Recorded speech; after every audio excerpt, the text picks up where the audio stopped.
February 23, 2022, Green Bay, Wisconsin. A typical morning in a quiet neighborhood, until a call comes in to 911 from one of the houses. A panicked woman reports that she has found her son's head in a bucket in the basement. Thus begins one of the most shocking crimes in Wisconsin's history. The murder of Shad Therion. The victim was 24-year-old Shad Therion, a good-natured guy who lived with his mother. The suspect, 24-year-old Taylor Shabiznes. According to police, the night before the tragedy, they spent the evening together, using drugs, having sex, and at some point it all turned into a nightmare. When Shad's mother went down to the basement, she noticed a bucket covered with a towel. When she lifted it, she saw her son's head. Police who arrived at the scene discovered other body parts in bags, boxes, and the freezer. Later, experts determined that Shad had died from strangulation. After that, his body was dismembered. Taylor Shabiznes was arrested just a few hours later. During questioning, she admitted that she had gone too far. Knives, chains, and blood-stained clothing were found in the car. The investigation showed that everything happened while she was heavily under the influence of drugs, but her actions were deliberate. The trial began in 2023. Shabiznes tried to prove that she was legally insane, but the jury decided otherwise. In July 2023, she was found guilty of first-degree murder, mutilation of a corpse, and sexual assault. On September 26, 2023, Judge Thomas Walsh sentenced her to life in prison without the possibility of parole. The judge remarked, "This crime cannot be explained. It is monstrous and irreversible."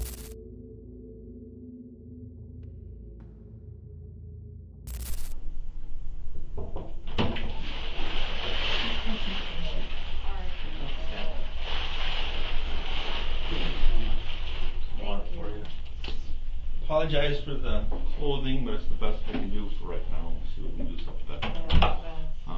But my name is Detective Brock from the Green Bay Police Department, Detective Kemp. And so, obviously we want to ask you some questions. We don't know a lot of what's going on right now, alright? Honestly, we just got in here. A bunch of stuff is going on in your apartment. And so we really don't have a lot of information, so we need to get some information from you, okay? But the way you were brought down here, and because you are here, that I need to read you something called your Miranda rights. Have you had your Miranda rights read to you before? Yeah. Okay. We are witnessing the first minutes of Taylor Shabiznes' interrogation. She has just been brought to the station after her arrest. The police still don't know all the details. Numerous pieces of evidence were found in the apartment, but the full picture of the crime remains unclear. The officers explained that they need to read her Miranda rights, a standard procedure during an arrest, especially when someone is suspected of a serious crime. She replies that she has heard those rights before, and here an important detail emerges. In 2020, Taylor had already come to the attention of the police. At that time, she was detained after a 911 call. She had been walking down the street, knocking on strangers' doors, behaving aggressively and erratically. The detectives begin the conversation carefully. They don't confront her with accusations, but instead try to gather basic information. Yet, Taylor's behavior already reveals a lot.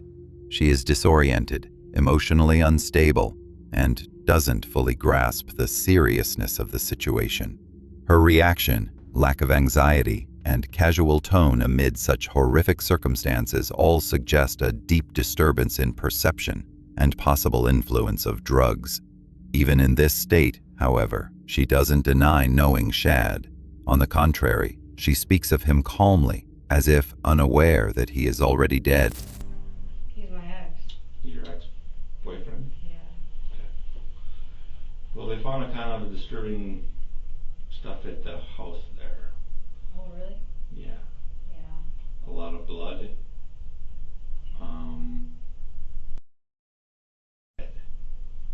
When the detective asks Taylor who Shad Therion was to her, she responds calmly, almost indifferently. "He's my ex." There is no sadness or anxiety in her voice, just a short answer, as if she were talking about someone distant. not about the person whose remains had just been found in the house. At this moment, the investigators carefully lead her toward the key detail that the police would later cut from the recording: the discovery of Shad's head in the bucket. Even without hearing the full exchange, one can grasp the essence. Taylor shows no emotion whatsoever. For a detective, such behavior is a red flag. When someone is confronted with an accusation of murder, especially of someone close, the natural reaction is denial, shock, or an attempt to justify oneself. Here, there is none of that, just a complete absence of human response. As the interrogation continues, the detectives begin to ask questions that, in any other situation, would sound insane. Yet Taylor answers them as if discussing something entirely ordinary. It is in that calmness, in that cold detachment, that the most terrifying thing lies. Where's the rest of his body? It's there. It's at his house. It is in the house? It's at his house. Okay. Can you tell me what happened? It's a good question because I blacked out during that time. But, Okay. I got it. I need time to, think. No problem. Take your time, have some water.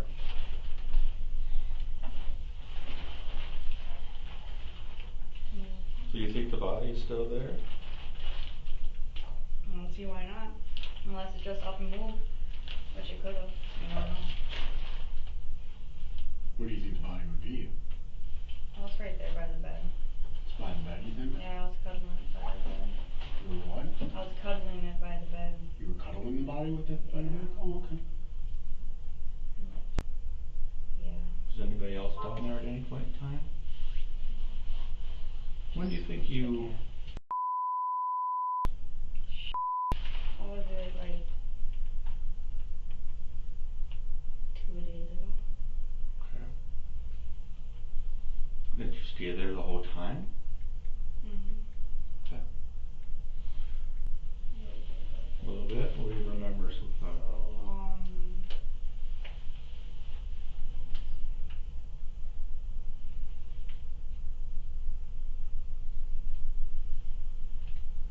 Shit. Oh, I don't know. There's this chain.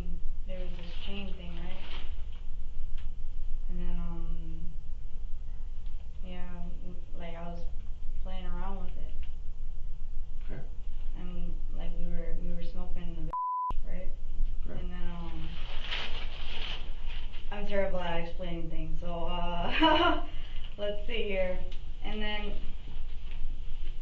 here comes the chain, right? And then he put it around his neck. Well, we were like playing around and shit, and then, I don't know, I was tugging on it, and then, I don't know. Okay. You say you're smoking the what would that be? Ice. Ice? Ice. Okay. Have you taken any other drugs tonight? No, this is still from 2 days ago. I know, man, it's crazy. Were you smoking the ice? Yeah. And how? In a pipe or someplace else? The one that's on the counter, or on the table. I left the baggie there. You did? I did. Where? Green baggie, and they should be right on. So you think that there could be a chain and the ice on a dresser down in the basement? It's just weird. I got like a weird flashback from it, so. But what happened? Yeah, it's short. It was real short, but And what did you see? it's just I don't even know anymore. Like it was weird. I was riding him like a donkey, okay? And then like I think so. I think that's what was happening. I was just like pulling, and then like I don't know. Were you two being intimate, having sex? It was getting there. Just getting there. Okay. So will this be considered foreplay? Yeah, it was. And then I don't know. And then I just didn't stop. I don't know why. I didn't stop. in the past? Not like that. Do you use manual strength during sex at all? A manual strength? Yes. He likes strength. I don't know. You know what I'm Yes, he talking does. about? Yes, he does. Yeah. Okay. Yeah, I do. And you do too, or just him? Both of us. So when's the last time you guys had sex besides potentially this morning? Mainly me, but like we didn't even get it. Like, I'm sorry, but we didn't even get it. During the further interrogation, the detectives move on to the central questions: where the rest of Shad's body is, and what exactly happened that night. This time, Taylor answers almost without hesitation. It's there, in the house. Her tone is calm, as if she were talking about something ordinary. When the officer asks for specifics, she adds, "By the bed. I was holding him." The words are spoken casually, without a hint of horror or remorse, which makes them all the more chilling. The detectives carefully draw her out for details. Taylor confirms that there had been an intimate encounter between them, or rather, the beginning of one.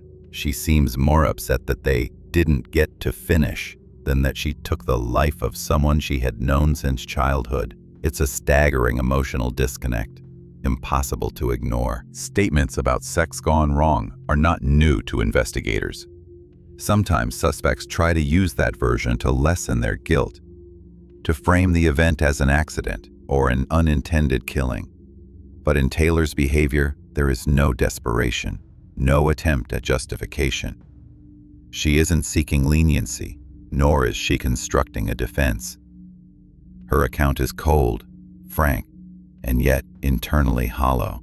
And it's that very hollowness, that indifference to what happened, that erases any doubt. Before the detectives stands not a person broken by tragedy, but someone for whom another human life meant nothing. When's the last time you did do I it? mean, I played with him though after. But, I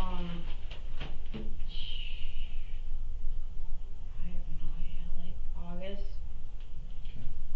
And what would you guys like to do? Is there a certain role play? Or was it just some sort of strange? How would you guys do your basically have sex? It's, like I just went, we just cuddle, yeah, and then we, go at it. But does anybody like strangle the other person? I like doing that a lot. Alright, so you like being strangled, like having it, your airway, or do you like doing it to somebody else? I like doing it to somebody. During sex? I have no idea. I think so. Have you done it before Yeah, with him? yeah, he does. He likes it. Have you used what we call props in the past? Yes. What? Well, like, That or rope or chain or underwear or anything? yeah. And so, where did you get the chain from? I don't know. He pulled it out of his pocket. He pulled it out. He had two of them, one for me, one for him. And can you describe them to me? Chain link. Chain link? Chain link and silver. Silver? Okay. And what size? Were they like a dog chain or a large lock type of chain? You know what I'm They're like saying? this big. And then, and then it has O-ring. Mm-hmm. Yeah. So silver chains. Yes. And he had two of them. Yes. And what'd you guys do with them? We put them around our necks. You did. Okay. And then what were you doing while they were around their necks?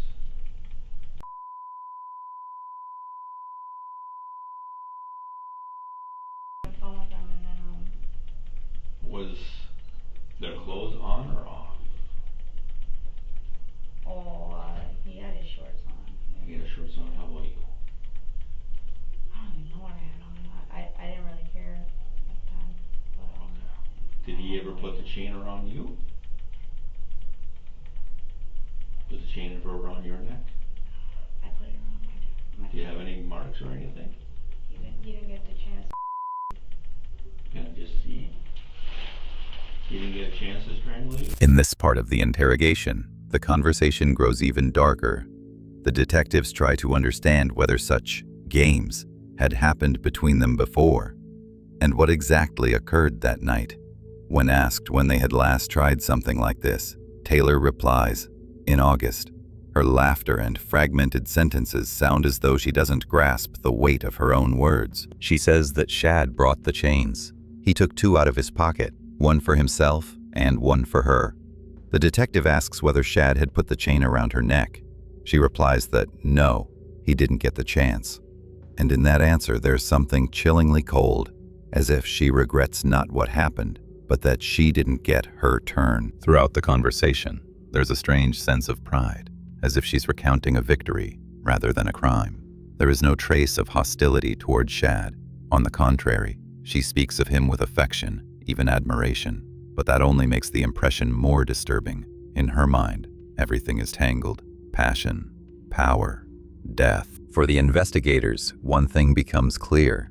This was neither a sudden outburst of rage nor an accident. It was the story of a person who took pleasure in control and viewed another person's life as part of a game.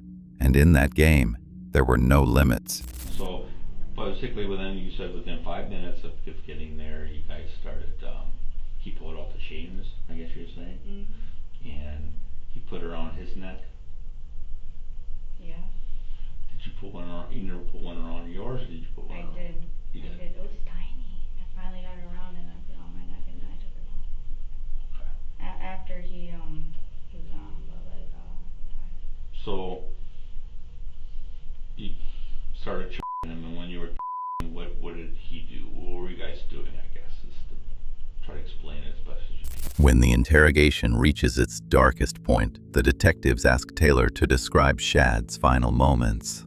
She answers calmly, as if describing a mechanical process. She says it all started almost immediately. Within 5 minutes after they entered the house, Shad was the first to put the chain around his neck, and then she tried to put on hers, saying it felt tight, so she took it off. After that, her story begins to fragment.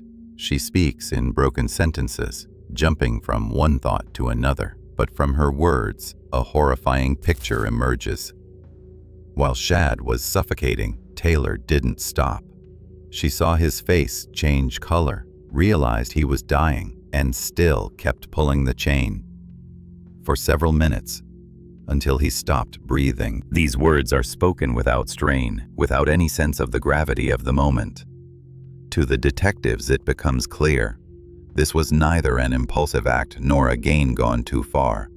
She knew what was happening and deliberately carried it through to the end. At that point, any suggestion of an accident disappears. What remains is a cold, merciless act, carried out with terrifying composure. I don't know.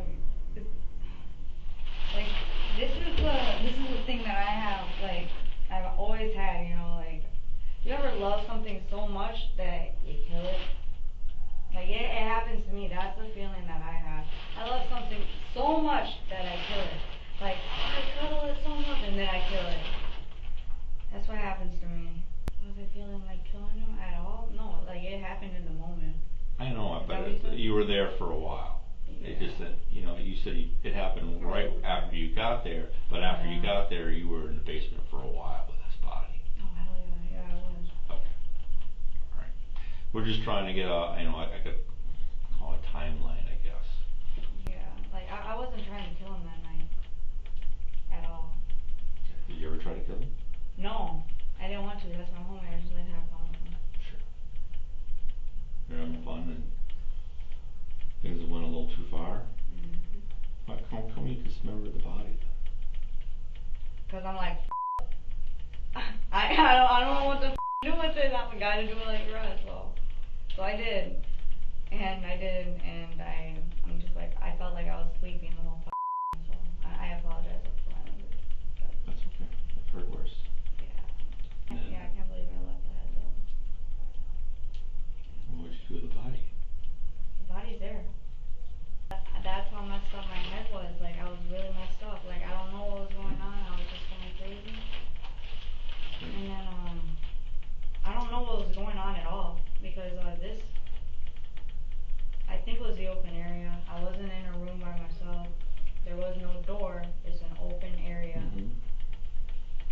it was an open area. I didn't like it. It was different. I didn't like it at all. When the detectives try to understand what drove Taylor that night, she utters one of the most striking lines of the entire interrogation. Calmly, almost dreamily, she says, "Have you ever loved something so much that you killed it? That happens to me. I love too much. I hold on until I kill." These words don't sound like an attempt to justify herself, but rather like an admission of something natural, familiar. Her tone is soft, as if she's describing a peculiar personality trait, not a monstrous act. When the conversation turns to why she dismembered the body, Taylor speaks incoherently, saying she didn't know what to do, that she wasn't herself. And yet, within her fragmented account, something deeply unsettling slips through. A fleeting mention of other times, of things that were different.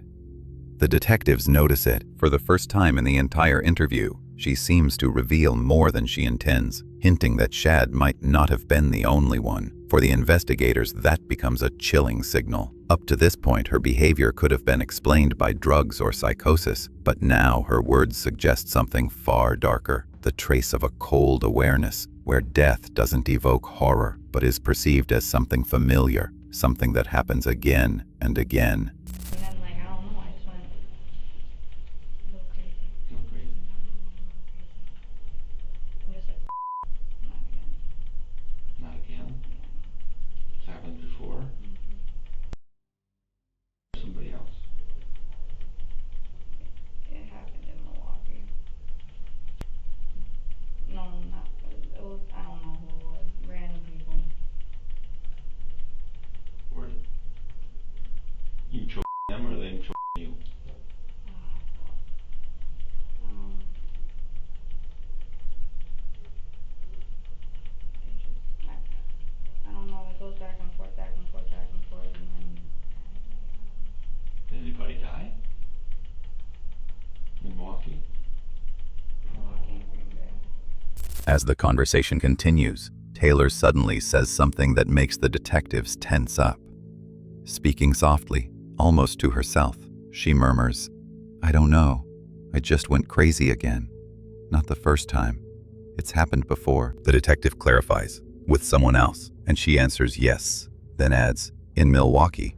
Or, no, I don't remember who it was. Random people." Those words change the entire atmosphere of the interrogation. Up until that moment, it had seemed like an isolated event, one horrific night fueled by drugs and a loss of control. But now, Taylor is talking about something that sounds like repetition. "Sometimes I choke them, sometimes they choke me. Back and forth," she explains, as if describing a simple game. The detective asks directly, "Did someone die in Milwaukee?" But Taylor avoids the question, slipping again into disjointed, confused speech. For the investigators, this becomes the first possible hint that Shad's murder might not have been a one-time episode, but part of a pattern of behavior. For the first time, a disturbing question arises. Is she telling the truth, or just rambling in a drug-fueled haze? Yet her tone doesn't sound like fabrication. It's too even, too calm. And it's that very calmness that later compels police to look into her past, the cities she lived in, the people she met. Because sometimes, behind a phrase like, "It's happened before," there may be far more than a confession of madness. I mean, how many times have you done before? 9. 9 times. 9 times. It's just, that, they caught me off guard and I'm like, what? Yeah. What caught you off guard? Exactly. We weren't even in a room, it was an open area that caught me off guard, like, Being in an open area? yeah, I didn't like it at all. Okay. Where are we usually at? Bedrooms. Same bedrooms? Smaller bedrooms? I take it Yes. not a big basement area? And, this one, that's my homie, so like, why'd I have to do that, you know, like, I'm like, I don't know, it's stupid, What about the other people? Who were they? I don't know, randoms, in bars, Random in bars? met 'em at the bars, Where did you take them? back to their apartment, Their place? their place, When's the last time this happened to you? last night, well, 2 nights. And before that?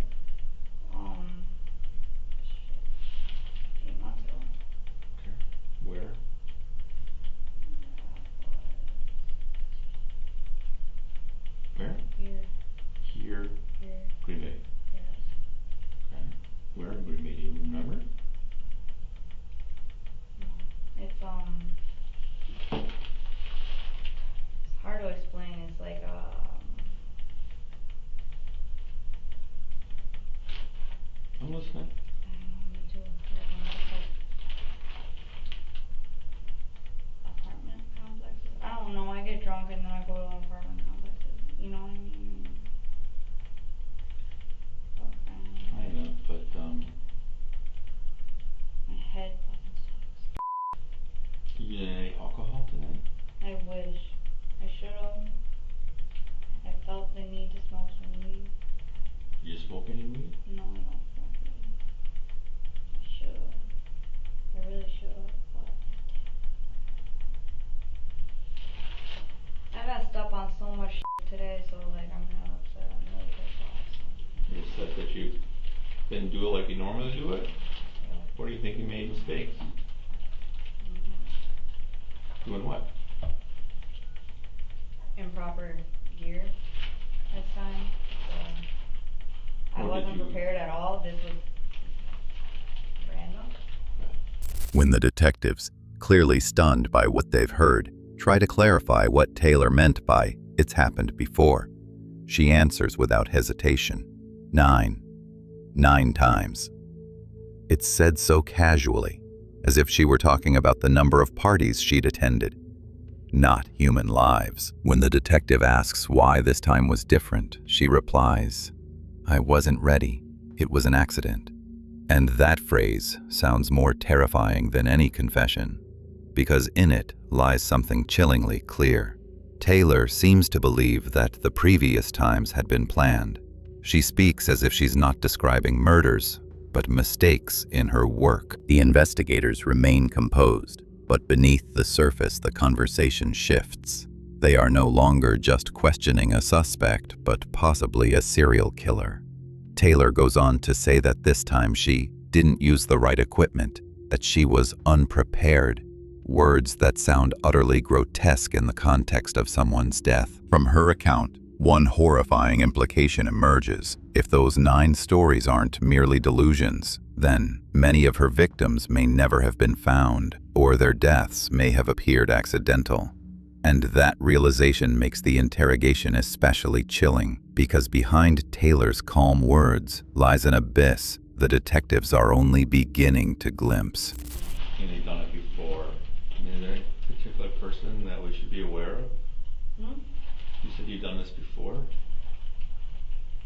Oh, Kill people or? No. No, Show. show. Yeah. Cause you did talk about that you killed before and you talk about a kid. Did I say that? Yeah, so is there, That's what we're trying to clarify here. You people before. Yeah, just show him and show. Have people you before during sex? Yes. And you used during sex in the past. Yes. Got it. Alright. Okay.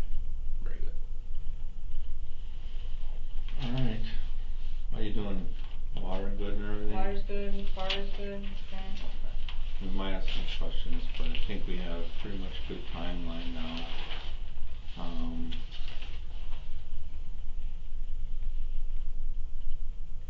Is that shorthand? My shorthand. Dang. Only I can read it though. I know. 'Cause it's bad. I'm not good either. Alright, well, so right now though, you feel okay, you don't feel like hurting yourself, you don't feel like hurting anybody else or anything like that, I like right? it here, it's nice. Huh? I like it in here, it's nice and warm, it's good. Okay, good. I'm content. I'm Good. content. Perfect. In my You like the neighborhood. smaller spaces that you got? Yeah, You didn't like the no. big area basically? It's open, like, for, like, other people, like, you know what I mean? It's like open door, just open vicinity, it's open, and You like, just walk it, in, yeah. you can't do it like that. Alright. Suck dick.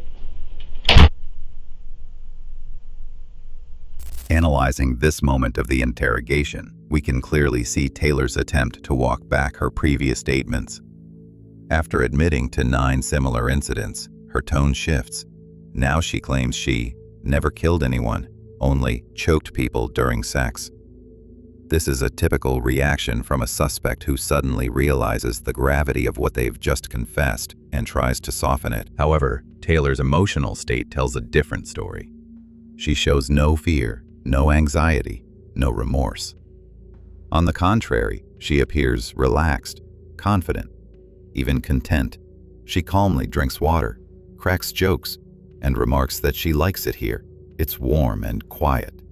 For someone who has just become the subject of a murder investigation, such a reaction is deeply unnatural. From an investigative standpoint, this points to a complete lack of empathy or awareness of the seriousness of her actions. Even if she is still under the influence of drugs, her indifference and detachment go far beyond the typical haze of intoxication. This isn't confusion or panic. It's the cold composure of a person for whom the line between brutality and normalcy has long since disappeared. Taylor, you haven't seen him. A little more comfortable.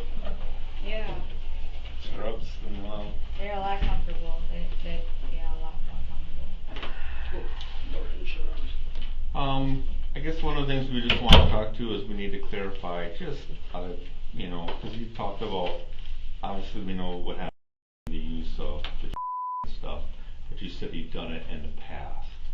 So we just want to see if, because I think when we first talked to you, it sounded like you said that you could also basically someone to death and then chop them up in the past. Yeah. And then we talked again, it was maybe more of just, I guess, because you said you've done it like 9 times before, so I guess we want to know what exactly did you mean by doing 9 times before? The chop up. The chop up too? Choke and chop, yeah. Where at? Just around here in Green Bay and Milwaukee. Well, I've been working here a long time, and honestly I can't say that we found anybody That's good. chopped up or missing, which would probably be the case, right? What'd you do with their then? Yeah. Those are buried. Oh, okay. Do you remember any names? Locations? Is there ever a place you lived that this happened? Something like this happened? Yes? Yeah, sometimes in Texas. When you were in Texas? Or here? Sometimes in Texas, but yeah, it's. Well, let me ask you this then. When you said this was maybe your 9th time that this happened, something like 8th time before that. Well, that time, so I was coming back from the bar, and then we were heading back to the house, and then it usually this guy, he lives in the woods, like. Oh, out in the. Not in the woods, but like out in the east side or whatever. Okay. Same thing. So yeah. So what bar? The bar? I have no idea. Any bar. I go to a lot of bars. Like. Do you remember which bar you met him at? I wouldn't really know. When would this have happened?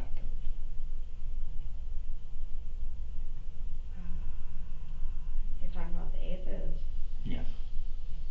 The guy that lives out. These are like these are spread out. But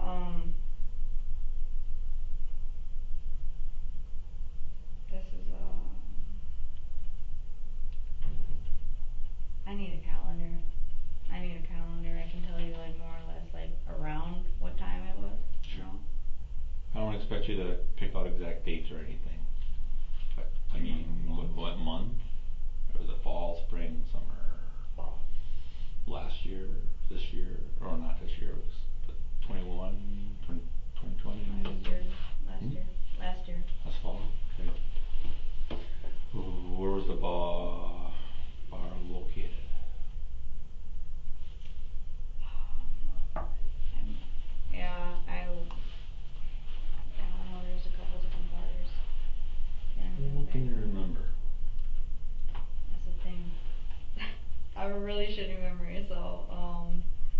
really bad memory.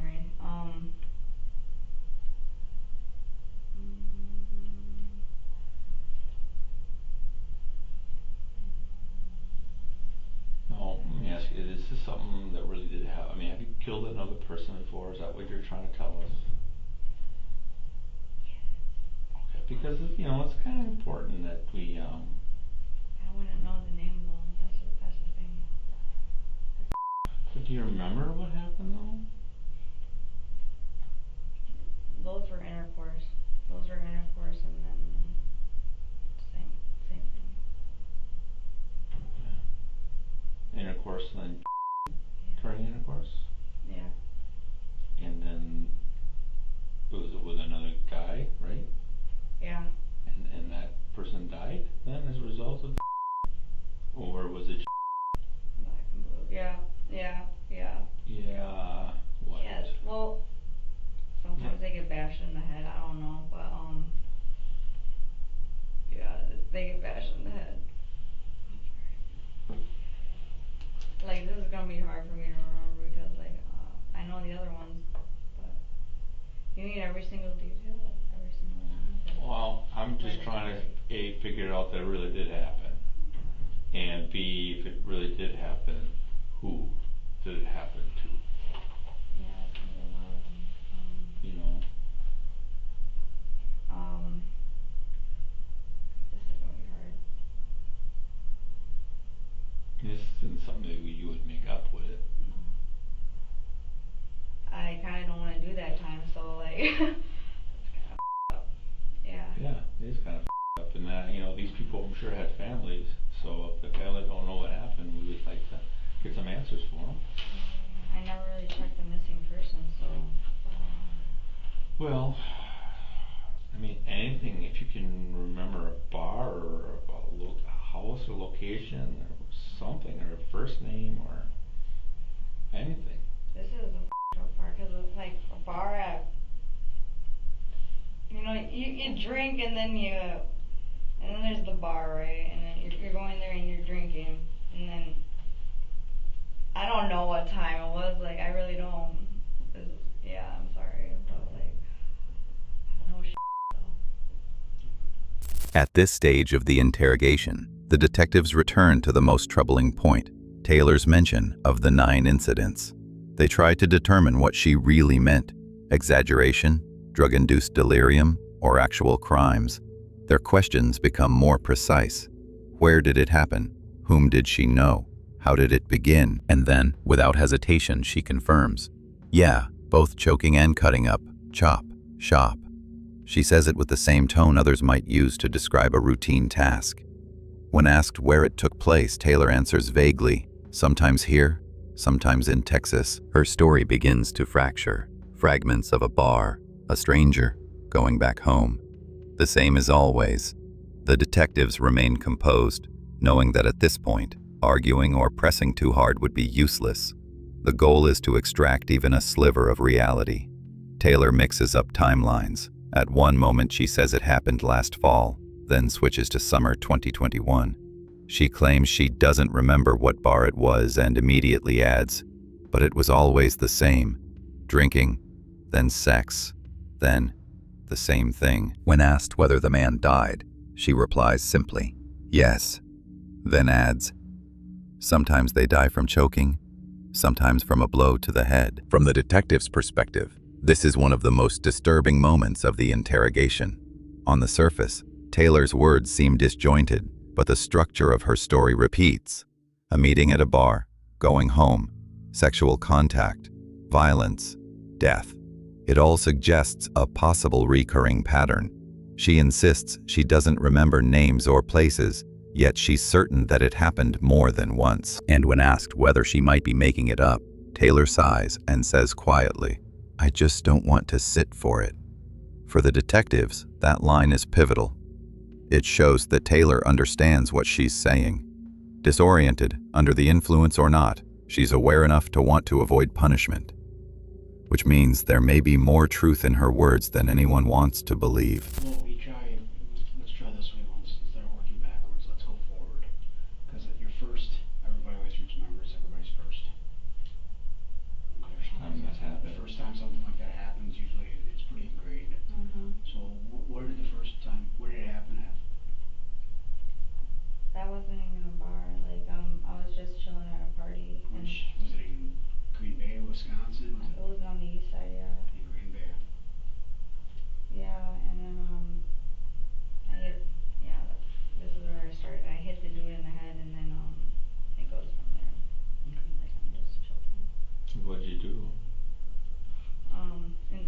detail. So like, I bashed him in the head, and then after I bashed him in the head with that lamp that I had, cause I don't know, we were getting it on, and then like I bashed him in the head, and I'm like, I don't know why I did it, but I did, and then I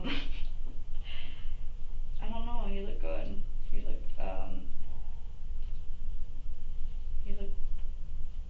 So what'd you good, do? passed out. I don't know, I liked it, and then him out, playing with his Did he die? I left him there, so I don't know. So the first one you didn't dismember, right? No. So you don't know if he's dead or not, maybe he just got knocked out? Yeah. I don't know about that one, so like, I'm not sure about that one, and then the other one, the next one after that,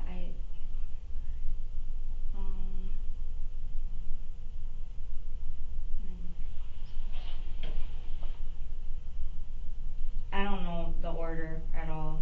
That's I fine. don't. So, same, Which one do you remember the best? it was, Is there one that you remember? definitely that one. It was definitely that The one. first one? Yeah. Is there one where you It was remember on the the east location side. at? Where you know that, what city it happened, where it happened? Cedar Creek. Cedar Creek? I like that one. But, Who was at Cedar Creek? Are these all males? these are all males, yeah. And Cedar Creek, was it a male white, male Hispanic, male black? Hispanic. When you said your first one, you remember how long ago was that?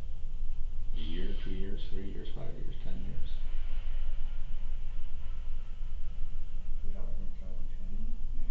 2017-ish. 2017. Yeah. 3 years, 4 or 5 years. In Green Bay, Milwaukee, any other places?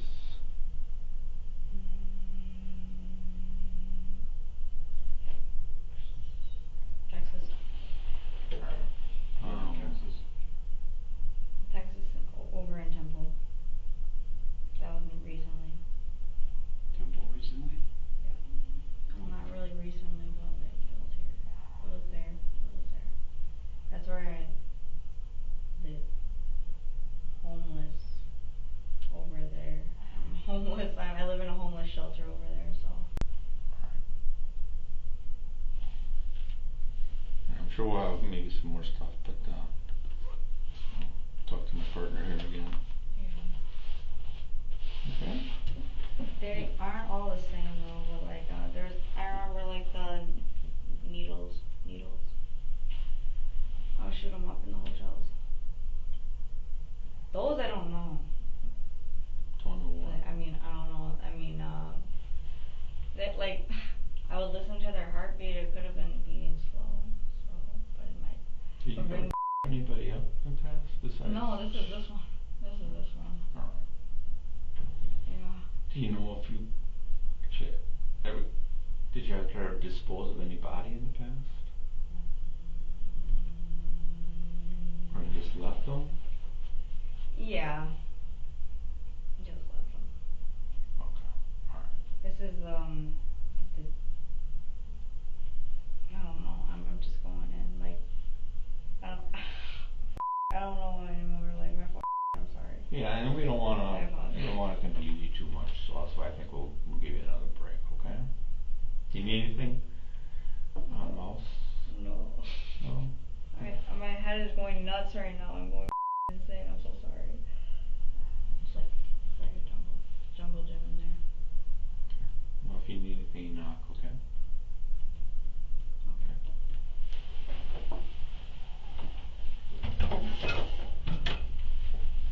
Suck it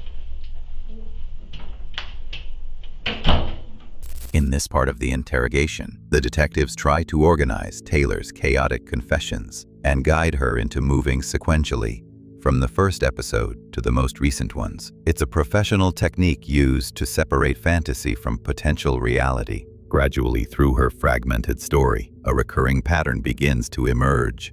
Contact, a moment of control, dominance over the victim, and a sudden outburst of violence. Taylor also claims that at times she used needles and listened as the heartbeat slowed. For the investigators, these words are especially significant. They reveal that her focus wasn't on the sexual act itself, but on the sensation of power, on witnessing another person's life fading away. From a detective's point of view, by this stage it becomes evident that, even if some of her memories are distorted by drugs or psychosis, there's an internal logic and repetition in what she describes. Her behavior doesn't resemble someone inventing stories under pressure. She speaks calmly, steadily, as if recounting something familiar. And that's what makes the interrogation so deeply unsettling. Behind every phrase lies the sense that, for Taylor, death isn't a tragedy. It's a means of control, a way to feel power. And over time, that power seems to have become an addiction.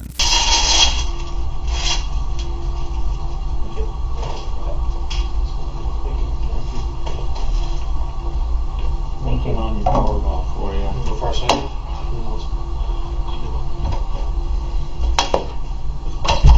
Taylor, my name's Dave, Detective Graf here. This is Detective Scanlon. I don't know if you remember, we did talk before. Okay.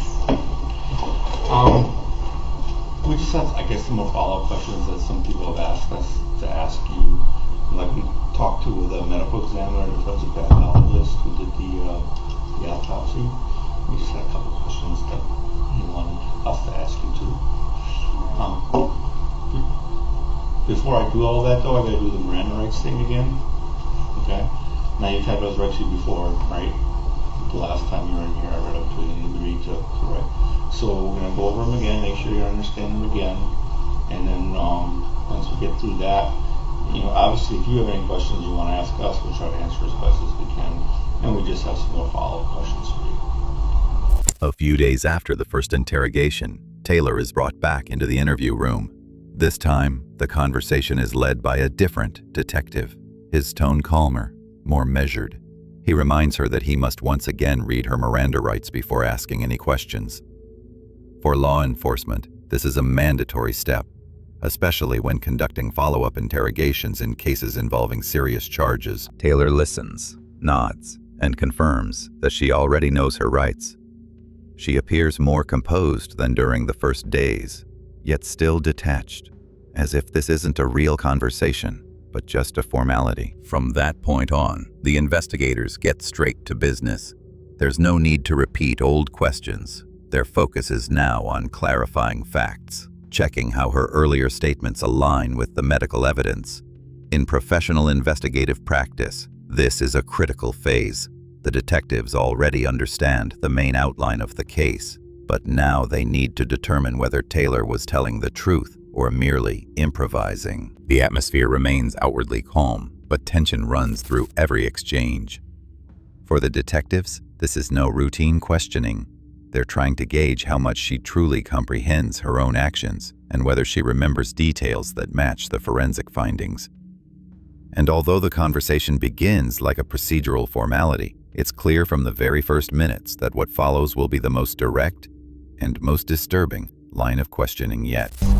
Well, some of the things that, in all seriousness, that like the medical examiner asked me to ask you is do you have any experience like being a butcher or anything like that, in meat processing or deer hunting or anything like that?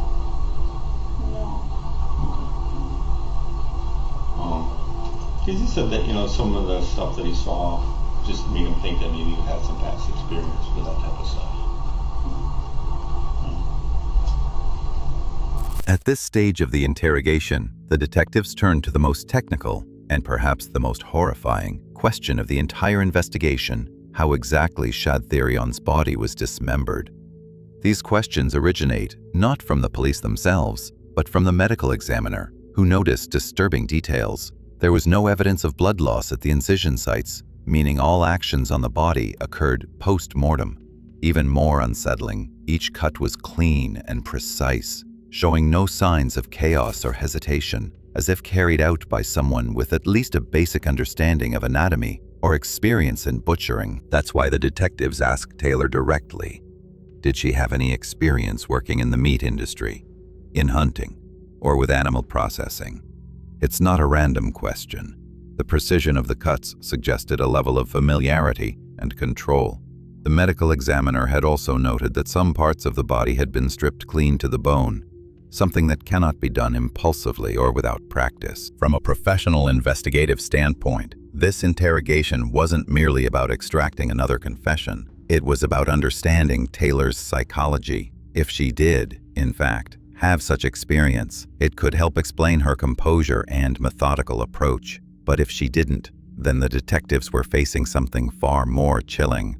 A person who, without training or background, performed an act so deliberate and controlled that it revealed a terrifying level of focus and calculation. For the investigators, this is the turning point, the moment the case ceases to look like a drug-fueled tragedy. Now they must ask a darker question. Did Taylor know what she was going to do before it happened? Or were her actions the result of a deeper, practiced compulsion, something she had done before, hidden in the shadows of her past? Is it blurry to you? Real big blur. Okay. What do you remember? Oddly enough, I'll say this, I see myself doing it in third person. Okay. Weird, but like, yeah, I'm choking on and everything, and then, just end in that process, it was, blurred and long. This was over a course of quite a big period of time, right? Yeah. And you were in the basement the whole time? Yes. Right. You know, it's weird. Like, I know this sounds really odd, but like, I don't know. I don't even want to say it, but like, I don't know. I can't think of it. Say it. I feel like I've been framed. But, yeah. But it's weird though, right? Yeah. It's like, I don't know. You feel like you've been framed? But, yeah, it's really weird. But you remember, at least right now in that third person, that you did choke and that you did dismember him, right? The blood was on my hands. Yes. But, On your toes. yeah, I woke up. There should have been more blood on my clothes. It seemed like it. I didn't look at him, but that's my understanding. I That's just what seen I it did. on my hands. But, yeah, there's blood on my hands. So, you know, it's weird. Well, I guess we want to help you remember as much as you can too, and that's one of the reasons why we're having time. Because I understand, you've been a couple days, and also, it's a lot different now than it was when we first were down here after it all happened. You're in a more calmer state of mind and everything, I'm assuming, right? Because I think you said you were using some drugs then during that time period.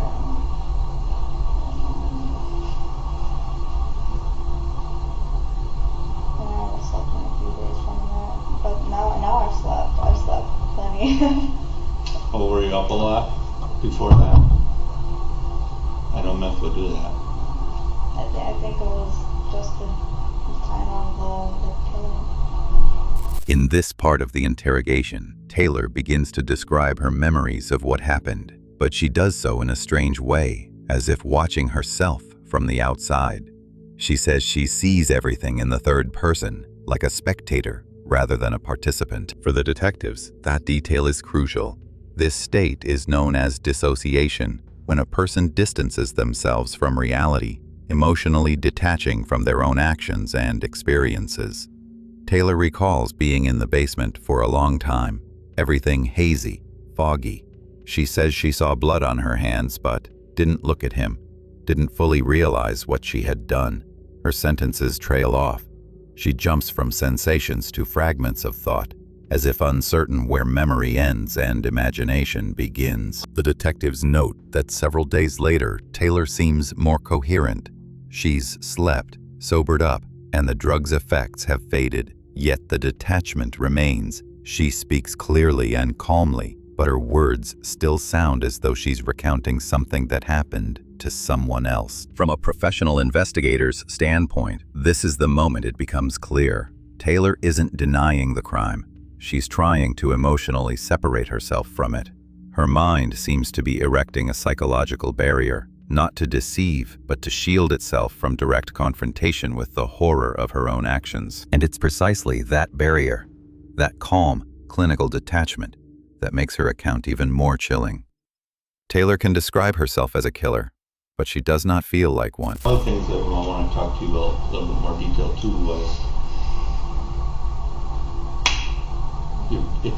I know if you remember the night of when I talked to you a couple nights ago, you said this was like the 9th time that something like this happened. And we went into some detail, but I was wondering if you remember anything more now.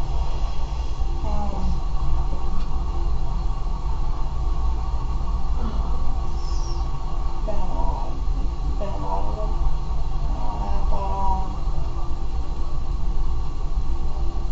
It's really weird. You have relatives in the area? I mean, besides Green Bay, like in any other states that you would visit? Chicago? Who's down there? My first relatives on my dad's side. When you visit? Yes. How often? Not very often. The last time would be in 2020? maybe. Anywhere else?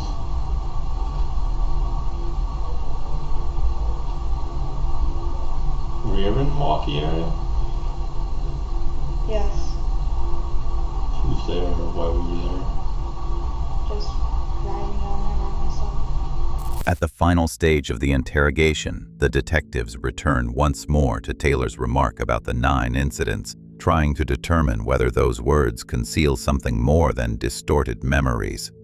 This time, they proceed carefully, their tone softer, less confrontational, trying not to startle her, but to draw out any possible details if they exist. Taylor responds, hesitantly, as though her words are surfacing from deep within her memory.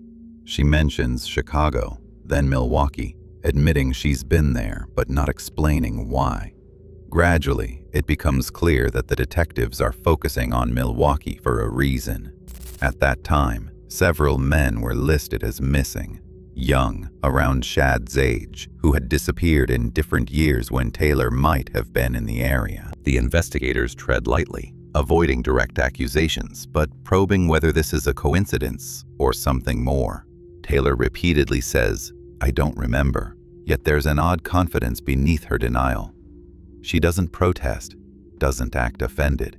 She just lets the silence linger, as if she knows more than she's willing to reveal. For the detectives, this is a pivotal moment. They begin to suspect that Shad may not have been the first. But the evidence is thin, and her earlier confession is now buried under ambiguity, evasive phrasing, and half-forgotten fragments. From a professional standpoint, this segment shows how skillfully the detectives work with the suspect's psychology. They don't pressure or demand admissions. They simply guide her toward the possibility of other victims, leaving space for her to reveal something on her own. And while Taylor never gives a clear answer, her tone, pauses, and choice of words leave a chilling impression that the investigation has only brushed the surface of a far darker story. Alive, dead, or not cut up? Not cut up. What kind of person would you do this to? Is there a particular type that you have? Older guys, younger guys, certain races, or People that like to party. people that like to party? Take drugs. Is that how you would meet them? At bars. At bars? And then say you want to go out home over at your place. Okay. That would be only if there would be nobody else in there apartment. And what would you do? We would do heroin. Would you just leave them there at their place then?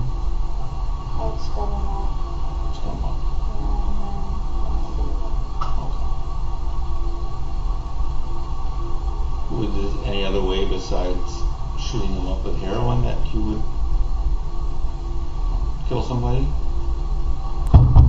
What kind of bars did you like to hang out at? I don't know, I just went into random bars, so there's a lot of them. In any kind of bar, I just walked into it usually. Were you by yourself? So what caused you to do this? Why would you go into a bar? What were you looking for? I don't know, I just have issues.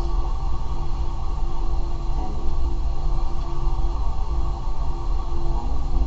we just got out of control.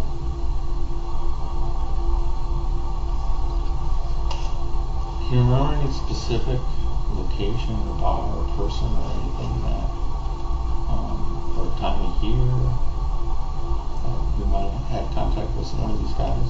Every time when this happens, it's like super blurry to me. Did you say that something happened here in Green Bay? Yes. What can you tell me about that? Drug overdoses.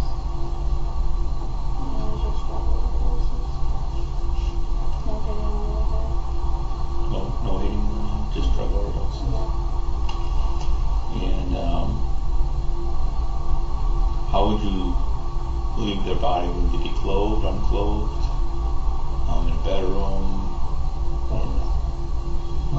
Reclothed. reclothed? Did you ever take their clothes off? So this would have been like a single male at their place, Yes. apartment, house, hotel room. Not so much houses, but mainly like apartments. Doors that usually I'm not, if I didn't get a key. And how would you get to these locations? If I could. Your car, their car, And we would go in there. in their car? Yeah. So what bars in Green Bay have you been to? The ones on off of Main Street. Is there any particular one that you hang out the most?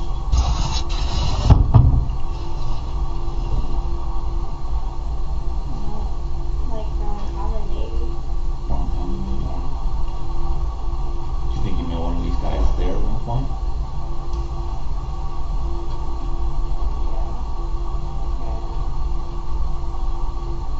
Well, as best as you can remember, just kind of, if you don't mind, if you could maybe walk me through your process of what happened. You go to the bar, were they looking specifically for somebody, or was it, a particular type, or was just whoever got friendly with you? You know what I mean? Yeah, whoever would come and talk to me and say, hey, how are you doing, and whatnot. Okay. And So whoever so, would try to pick you up, is what you're saying? Is that what you're saying? After talking to them for a while, yes. But sometimes, like, just looking into their personality more or less, seeing if they,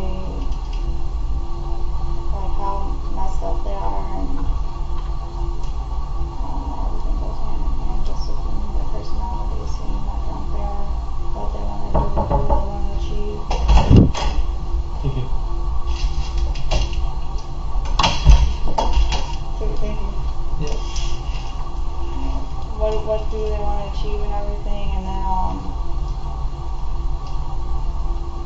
what I want to do in the long run, and see what outcome I would get out of it, and what I can do to please myself, because there's not a whole lot of things that please me except for one thing.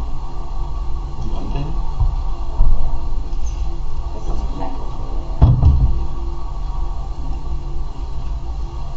So was there a particular thing you were looking for them to say that was going on with their life, or was it you trying to look for people that would use drugs, or? Well, I would say it would be cocaine a lot of the times, right? And which it wouldn't be. Okay, so would you provide the drugs? Yeah, I said, hey, I have some too. And if not, I would switch lines. So, you said when you were talking to them at the bar, you would ask them certain stuff. So were there particular traits of people that you were looking for?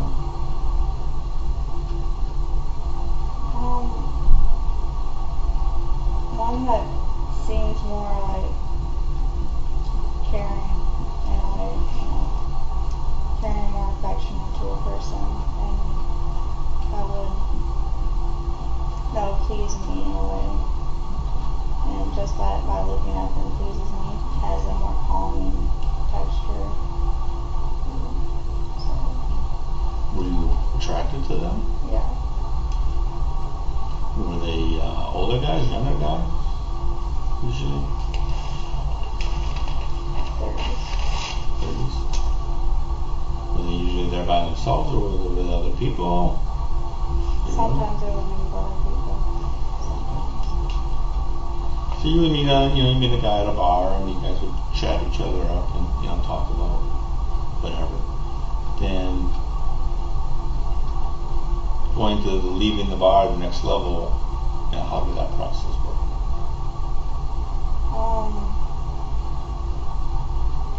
There was only one other time where a guy had said, "Hey, I'm gonna go take her home," but other than that, like, he met up with somebody that was other than that, like, it was just me, and then we would head home. To their home or your home or So this place. this place? That's kind of all we walking back. Alright, so then you would end up at his place, then what would happen?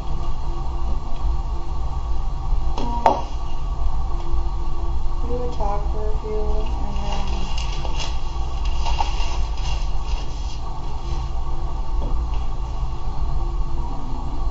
we would party, and do drugs. Drugs.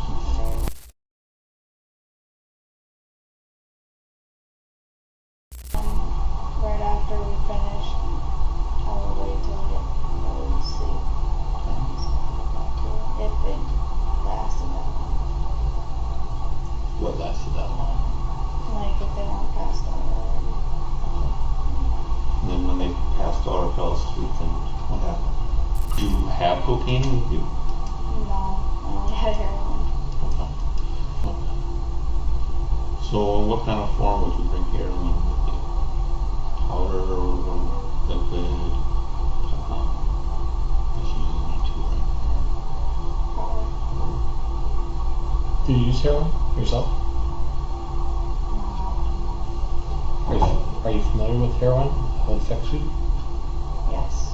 So your purpose of reloading the syringe was to put a lot of it in there. And when they either passed out or went to sleep, that's when you would shoot them up with a syringe. Yeah. And then, when you did that, what happened? Did you just kind of wait, or? Yes. Yes, I would just wait. I'd like to do it. And how would you do that? Just like putting my hand on their chest. The head? Okay. And so you would just kind of wait until, did they usually have any type of reflex, or, I know sometimes people have what they call purge, which is like stuff coming out of their, like a froth coming out of their nose, and did you see that type of stuff happening? Yeah, I'd clean them up. Clean them up. What else would they do? They were urinating. How long do you think it took for them to pass away?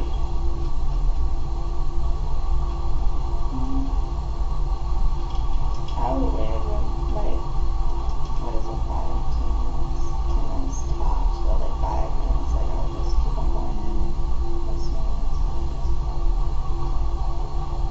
Okay, and then once you didn't hear a heart beating anymore, or you knew they were dead, then what did you do? Then I would continue about my day and then just do what I normally do, is just lay next to them, feel loved.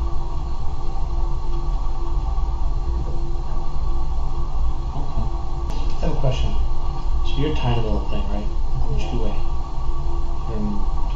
maybe? Or you're tiny, right? Did you say that? 130. So you're small enough. Do you purposely, do you know what you're doing, and do you purposely give yourself less, or purposely give yourself a different supply of your drugs than the person that's doing it with you, so you know that they'll take more than you? Absolutely. That's what you do. So I would think that if you snorted the same amount as a big, huge guy, you would be out and either die or be out cold, right? Not off, right? I would fake the line. So you fake the line. Okay. And they would take the real line, or they would hit it hard. They'd hit a heavy line, right? Yeah. Okay. Sorry. And that was on purpose, right? Yeah. Now your line, is this kind of a game for you, I guess? I mean, if you seem to find that funny that they're hitting the heavy line and you're hitting the fake line. Is this kind of a, Or are you is that cat and mouse kind of challenge game? I mean, like the hunter? Is it? I mean. I'm a really messed up individual.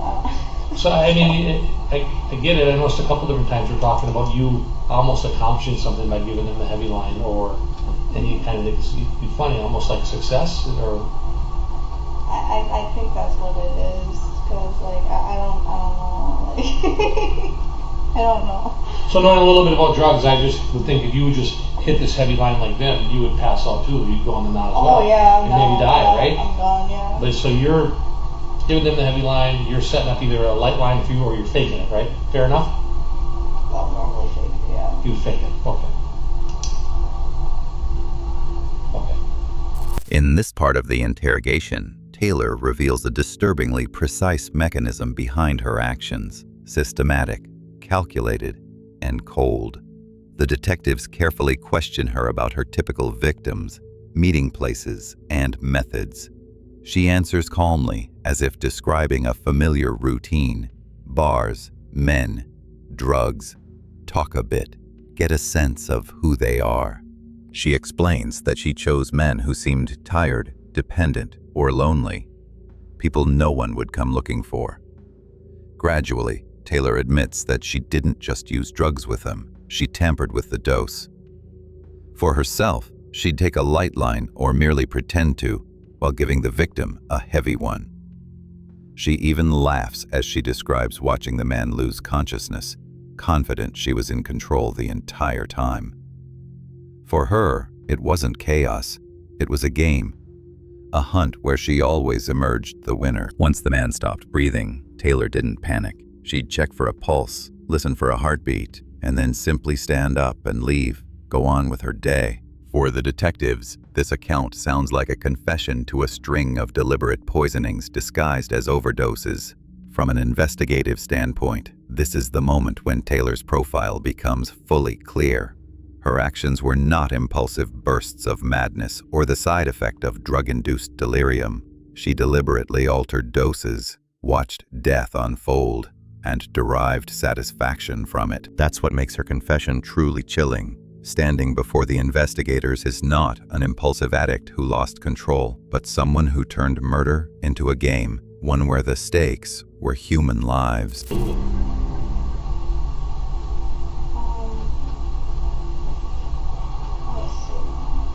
And then, Let's go. why'd you have to make a key? Because I'd rather have their belongings all where they were at, and then I'll go make a key. So you wanted to make it look like nothing's missing? And make it look like a drug overdose, something like that. What do you do to make it look like a drug overdose? Did you leave stuff behind, or With the heroin, did you leave the heroin behind? leaving heroin behind. Did you do anything else? She would lock the door so the house is all locked up. And it looks suspicious, like the doors are locked. What did you do with the keys now? I toss them out the window. You keep them? Did this ever happen out of Wisconsin in another state? Texas and Illinois. Okay, where in Illinois? Chicago, downtown. Downtown Chicago? In this segment, Taylor begins to describe how she cleaned up after her crimes. The detectives ask follow-up questions, how exactly she tried to make everything look natural, with no signs of violence. Her answers are calm, detached, almost procedural. She explains that she would lock the door so the place appeared secure, as if the person had simply stayed home. Sometimes she even left personal belongings untouched, everything arranged so that the death would look like an accidental overdose rather than a murder. When the investigators ask whether anything similar had happened outside Wisconsin, Taylor, without hesitation, names other states, Illinois, Texas, and even mentions Chicago. That detail immediately heightens the detective's concern. If what she's saying is true, these could be crimes spread across multiple regions. And yet, despite the gravity of the topic, Taylor speaks with the same chilling composure as before. No fear, no regret, just fragmented recollections presented like dry facts. What she did, why, and how. For the investigators, this is a crucial point. Unlike many killers driven by impulse, Taylor didn't just take lives. She planned ahead, constructing the illusion of normalcy so that each death appeared self-inflicted. That level of calculation transforms her story from a moment of chaos into one of cold, deliberate design. And it's that precision, that eerie rationality, that makes her account so profoundly disturbing. The starting point would have been like that fall about a year ago. You said you met the guy hitchhiking in that one time. Yes. Okay. And was it a black guy or was that another time? That was a black guy. That was a black guy? Okay, then tell me what occurred. He brought me back to his place. And he had a whole lot of drugs with him too. Okay. And a whole bunch of different kind of drugs. And we were like, can you do this, this, this, this, and this? You know, I want to do something with that. And then I got over that. What happened with that guy? That guy, we played around, and after that, same thing, overdose. And so after that is when what kind of drugs, what happened? Well, you know how after they overdose, and I just laid in the hospital, and that's how I do. Okay. And so how did he overdose? Same thing. I think it was more fentanyl in there. Anywhere? Like, So he already had it with them, right? Yeah, this one's separated. How did he overdose? Did you help him overdose, or did he overdose on his own? He went to the bathroom, and then I put some stuff in his lungs. So. Okay. The stuff that he had or that you brought? That's what I had. Or no, he had. had. Sorry. Okay. So you added extra to his line. Yes. And so then he dies, right? From the overdose, you're saying? Yeah, I sat there and And how Can you describe him? You said he was a heavier set black male? heavier set. age?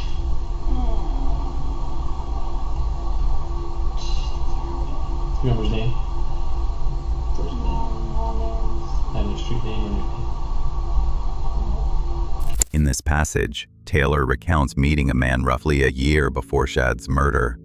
She describes him as a dark-skinned, heavy-set man, saying they met when he picked her up while she was hitchhiking on the east side of Green Bay.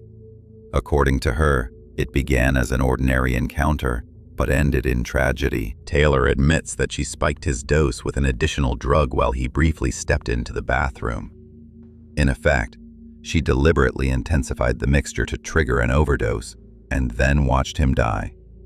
She tells it all in the same, even tone, showing no trace of remorse or empathy. The investigators carefully note every detail: the house with white columns, the part of town, the approximate time, anything that could later be verified. Yet it's clear that Taylor doesn't perceive this as a confession, but as the retelling of something routine. For the detectives, this moment is crucial. They realize they're dealing with someone who didn't just kill, but acted with intention and a repeated method. And the more she speaks, the clearer it becomes. Her victims may have been casual acquaintances, but their deaths were anything but accidental.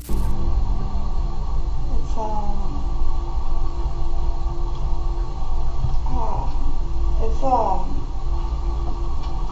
the atmosphere is so different there.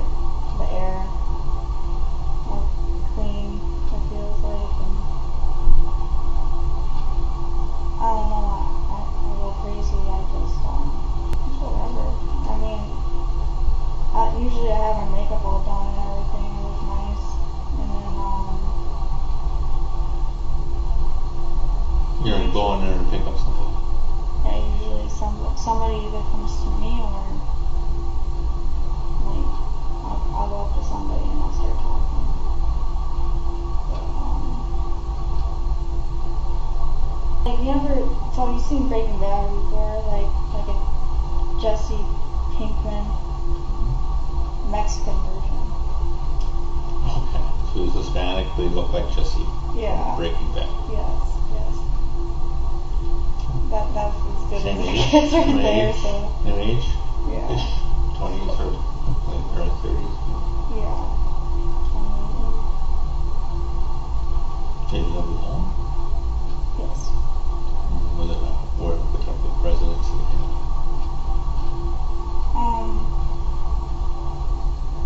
This one had a balcony. So it was probably like an apartment? Or Yeah. it was a big building, small building? It was a decent size. It was just like a 2-bedroom. One had a gaming room. And is this in downtown Milwaukee? Or did you have to drive a long place? Far away? It was, Downtown? Is that where you would have met him? yeah. It wasn't too far from my dad.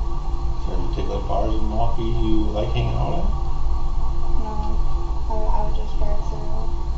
Feeling spontaneous that day. It was a lot. Did you bring your own drugs then? So you did the whole overdose thing? Did they have their own drugs? He had his own drugs. No, That was yours. that was mine. Did you give him the shot when he was passed out or whatever? Yes. So 6 people between between Texas and Wisconsin, you've given them an intentional overdose and then waited for them to die. Is that what you're telling me? Yes. And then you had some degree of intimacy with them after to have your never-ending partner, right? Is that what you're telling us? Correct. You're just having difficulty remembering who and where.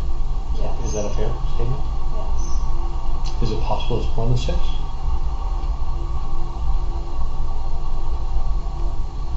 Or less than 6? What would you mean? Less or more? Is it possible it's less or more than 6? Or you know that it's 6? I know 6 for sure, yeah. At least 6? Yes. Okay. Fair enough. In this episode, Taylor describes a man she met in Milwaukee. According to her, he was a young Latino man who, in her words, looked kind of like Jesse Pinkman from Breaking Bad. Everything about the encounter, she claims, happened spontaneously. She was just driving wherever she felt like, stopping by bars, talking to men, and choosing those who seemed interested or right to her. She admits that, as before, she added a drug to her new acquaintance's dose and then watched as he lost consciousness. Afterward, Taylor stayed nearby but made no attempt to help. When the detectives ask how many such cases there were, she answers with quiet certainty. 6 for sure. 6 men, by her own account, died from overdoses she herself caused. These statements became a turning point for the investigation. The police now had at least 6 possible cases spread across multiple states: Wisconsin, Illinois, and Texas. To verify her story, the detectives decided to start with the most concrete lead, the dark-skinned man from Green Bay who, one day, had simply offered a hitchhiker a ride. I don't know if we'll do this right now today, but I would like to actually, at some point, have you maybe try to go for a car ride with a few of us to see if you can point out that apartment building or anywhere. Because I think putting the picture together. Yeah, we can get like a specific location or something. Be very helpful. Most definitely. And it shows that you're being helpful. I mean, obviously you did some things you're in trouble for, right? Yeah. You know, so having you sit and talk about today and say this happened, and I'm willing to accept that this happened, and put some closure in this can help. Okay. Would you agree? I agree. How do you feel about this? I mean, when you look back at one of these men, how do you feel remorse?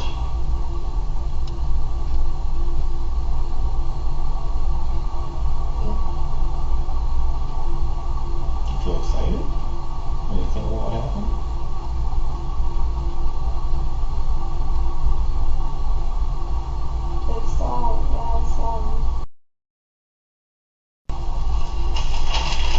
There's no remorse. Like, I feel like I'm upset at the whole situation. Like, this is the first situation I'm upset because like of what had happened.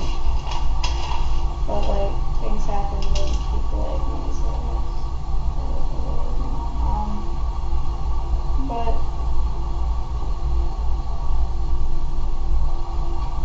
yeah, I wish I was just like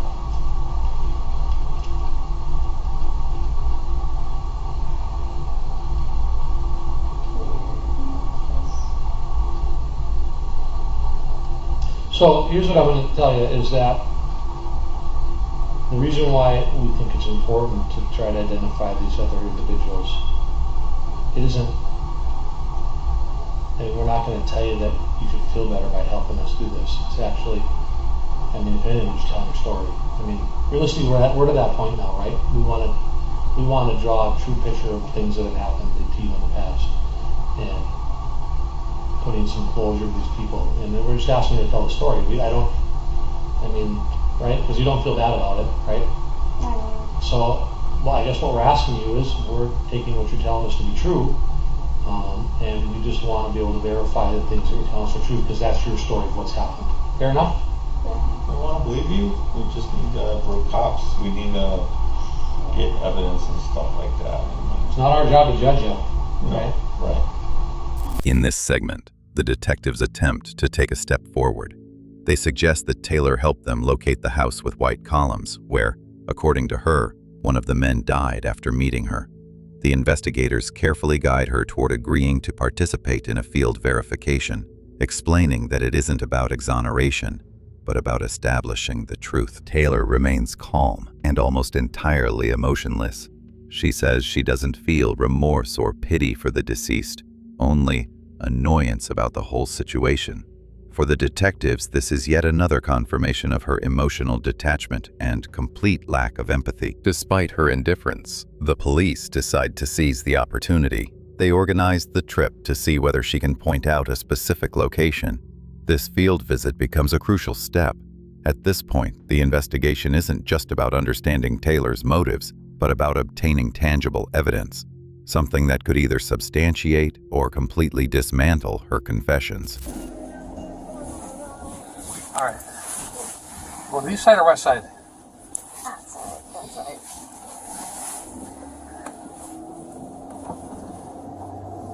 Across the bridge? The thing is, I gotta find this place first, so I'm gonna assume, Do you think it was east side or west side? no, it's east side. Okay. I just gotta find When we it. get on the bridge, we're going to go to the west side, so give me an area on the east side to get in here. You know where Mason is, or? That's Mason right there, right? Yeah, but Yeah. it's Which way you want to go? you want to go east or you want to go west? Yeah, east. Remember what color brick or anything that the building had? Pillars. That's White pillars. Just the white pillars, but I know a couple addresses on the west side that got white pillars, and I know at least one on the east side that's got white pillars over by Preble High School. somewhere around here.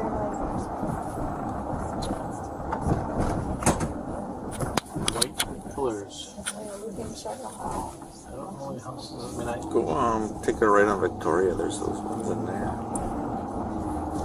don't know if there's any more on this side. I don't think there's any white pillar. Maybe be wrong. I don't think there's any apartment buildings. Oh, apartment buildings on To the Victoria, south. but I don't know if any white. None of them got pillars. Yeah.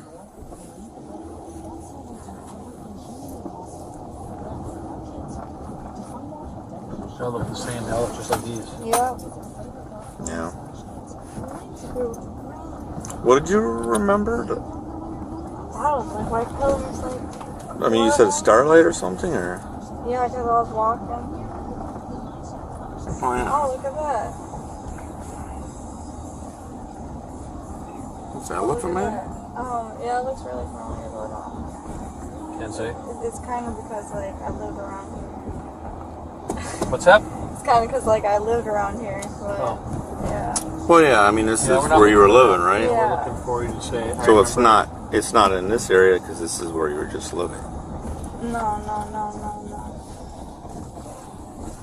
I guess we're looking for is an outside chance you could take us to or remember going to a certain area and then find it, find the actual Yeah. address and say, yep, this is where it was. I remember because I went and got a key made. I remember because I went and locked the door, But that's not the case. That's not the case. Yeah. During the drive around the city, the detectives try to determine whether Taylor can identify the house with white columns, the one she claimed was the scene of one of the deaths. They drive through the streets of Green Bay, discussing neighborhoods, schools, and directions, but Taylor appears confused. At times, she insists that a place looks familiar, only to immediately deny it. She's easily distracted, losing the thread of the conversation, and even starts talking to the detective about a friend's music, as if they're on an ordinary outing, rather than a crime scene investigation. The atmosphere in the car grows awkward. The detectives do their best to keep the conversation going, but it's clear that Taylor isn't taking the situation seriously. The trip ultimately yields no concrete results. She fails to identify a single house with certainty. For the investigators, this becomes a troubling sign. Either her earlier confessions were false, or her memory truly has been eroded by drugs and psychosis, leaving behind only fragmented traces of horrifying events. A 24-year-old lady likes 80s rock. Yeah. Yeah, that's for sure. I got the song on Spotify.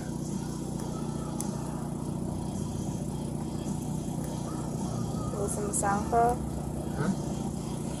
You listen to SoundCloud? You should listen to my boys a mixtape, Frostbite Season.